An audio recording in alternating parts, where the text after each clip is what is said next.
नमस्कार साथियों, आपका क्राइम कहानी में स्वागत है। आज की वो कहानी क्राइम की जो मैं आपको सुनाने जा रहा हूं, जिसमें पुलिस के पास चुनौती होती है कि एक लाश मिलती है और लाश के पास मात्र एक पर्ची मिलती है और उसी के आधार पर पुलिस जो है उस पूरी मर्डर को जो है सुलझा देती है। पुलिस यदि चाहे तो कोई भी क्राइम की जो है होने के बाद उसको सुलझाने में यदि दिलचस्पी दिखाती है तो वो क्राइम की जो गुत्थी है वो सुलझ जाती है। ये एक ऐसी ही कहानी है 2013 की। 20 मई 2013 को एक व्यक्ति का शव फुटपाथ पर पड़ा हुआ था। अब आसपास के लोगों ने जब ये माजरा देखा तो पुलिस को सूचना दी। दिल्ली में आसपास के भीड़ भाड़ वाले उत्तर पश्चिम दिल्ली के एक भीड़ भाड़ वाले इलाके, उस इलाके का नाम है, आपको बता देता हूं कि ब्रिटानिया चौक। जो भीड़ भाड़ वाला इलाका है ब्रिटानिया चौक, दिल्ली का उत्तर पश्चिम इलाका। इस ब्रिटानिया बाजार में एक फुटपाथ पर एक अज्ञात व्यक्ति की लाश मिलती है। सुभाष पैलेस थाना को लोगों ने सूचना दी। वहां सुभाष पैलेस थाने के कुछ जो नुमाइंदे हैं वो पहुंचे। उन्होंने शव को कब्जे में लिया। कब्जे में लेकर उसको अस्पताल पहुंचाया। अस्पताल में पहुंचाया तो फिर डॉक्टरों ने जो है शव की जो है जांच की और उसको फिर मोर्चरी में रखवा दिया। अब पुलिस के पास उस शव के आसपास कुछ भी ऐसा कोई सुराग नहीं मिला कि उस शव की पहचान कर सके। अब सुभाष पैलेस थाने के जो थानेदार हैं उन्होंने इस मामले को लेकर पुलिस थाने में मुकदमा दर्ज किया। उसके बाद उस शव की जो है पूरी तरीके से जांच पड़ताल की। उसके कपड़ों में जब उसकी जेबें टटोली तो पुलिस को उसके पास से ना कोई मोबाइल फोन मिला, ना कोई आइडेंटिटी कार्ड मिला, मात्र एक पर्ची मिली। उस पर्ची में कुछ होटल्स के नाम थे और कुछ वेटर्स के नाम थे उसमें लिखे हुए थे। अब पुलिस को एक छोटा सा कुल वो पर्ची, उसके माध्यम से इस पूरी केस की जो है पड़ताल करनी थी। अब सुभाष पैलेस थाने की पुलिस ने उस शव की जो फोटो ली और आसपास के थानों में भिजवाई, लेकिन कुछ पता नहीं चला। तो पुलिस ने अब सोचा कि चलो एक काम करते हैं, इस पर्ची पर जो होटल्स के नाम लिखे हैं, ये बात दिल्ली की है, तो अब आसपास के होटल्स पर पुलिस ने जो है छानबीन की। पुलिस पहुंची, उन होटलों के जो पते उनको पता चला, होटलों में नाम थे, वहां पर पता किया तो किसी अज्ञात व्यक्ति ने ये बताया कि होटल में कि ये जो है एक वेटर था जो लगातार इन होटलों में जो है वेटर का काम करता था, सप्लाई करता था। तो हो सकता है ये उम्मीद का सब हो सकता है। और फिर उन्होंने तस्वीर दिखाई तो ये पता चल चुका था कि ये उम्मीद की ही जो है लाश है। अब उसने उम्मीद नाम तो बता दिया, अब उसका पता, तो पता के लिए पुलिस ने जब आसपास जब उम्मीद नाम बताया तो कुछ वेटर्स जो उसके साथ काम करने वाले थे उनका भी जो उनको पता था, तो उन वेटर्स से पूछताछ की गई पुलिस ने। तो पुलिस ने बताया कि ये जो है जे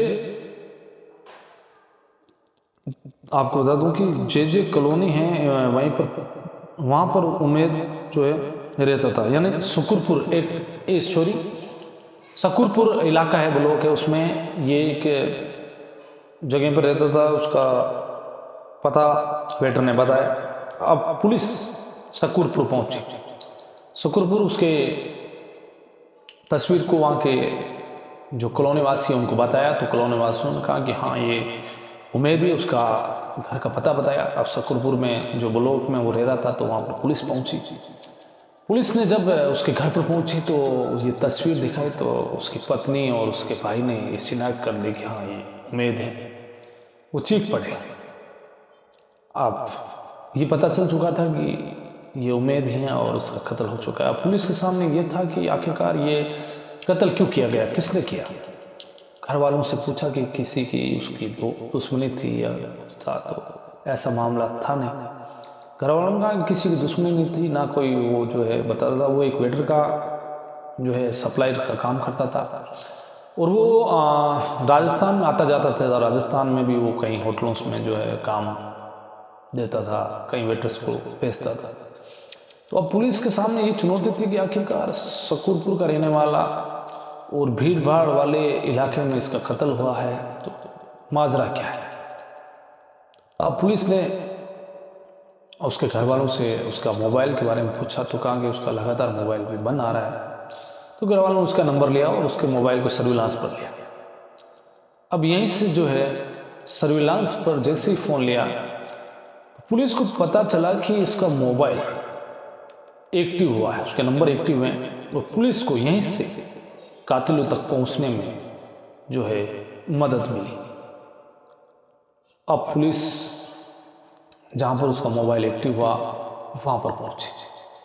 पुलिस पहुंचकर और वहां पर एक दुकानदार जो था उसके पास के लास्ट में जहां वहीं पर उसके लोकेशन बताई तो वहां पहुंचे और उन्होंने कहा कि इस तारीख को ये मोबाइल है जो एक्टिव हुआ था और आपकी दुकान पर हुआ था। तो उसने बताया कि बिल्कुल हाँ, एक मोबाइल लेकर दो व्यक्ति आए थे और ये शकूरपुर के रहने वाले थे। तो उन्होंने ही जो है ये मोबाइल हमें बेचने के लिए बोला और मैंने वो उसका लॉक नहीं खुला और मैं कीपैड लॉक नहीं खुला तो मैंने वो मोबाइल लिया नहीं। वो कम दाम बेच रहे थे, मुझे ऐसा लग रहा था कि कहीं ये चोरी का मोबाइल हो। और मैं उन व्यक्तियों को जानता भी, तो उनका नाम बता दिया।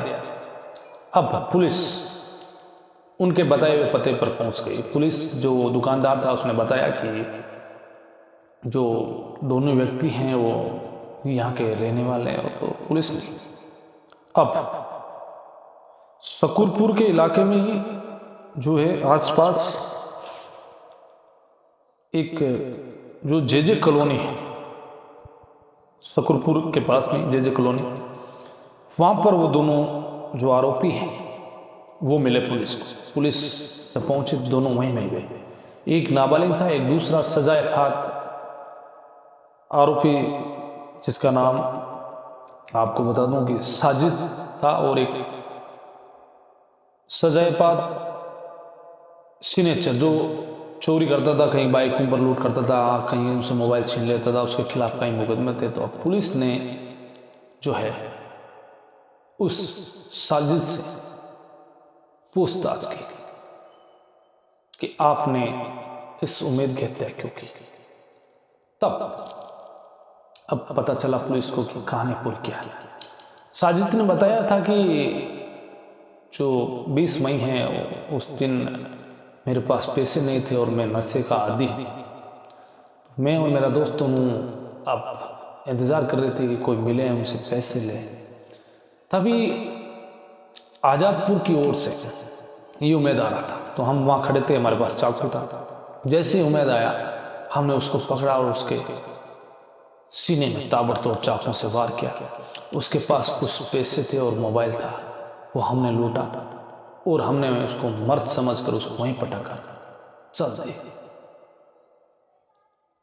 तो आखिरकार एक छोटी सी लूट के लिए साजिद ने उम्मीद का कत्ल कर दिया। लेकिन यहाँ पर पुलिस की जो इन्वेस्टिगेशन है उसकी दाद देनी पड़ेगी कि पुलिस ने एक छोटे से कागज के टुकड़े पर जो नाम लिखे हुए थे होटल और वेटरों के, उसी के माध्यम से आखिरकार एक मर्डर मिस्ट्री का खुलासा कर दिया। जब पुलिस चाहती है तो बड़े बड़े खुलासे जो है वो चंद मिनटों में कर देती है और छोटे से छोटे खुलासे भी वो चंद दिनों में कर देती है यदि पुलिस चाहे। तो आज की कहानी में इतना ही, फिर कोई कहानी लेकर आपके पास आएंगे। तब तक के लिए नमस्कार।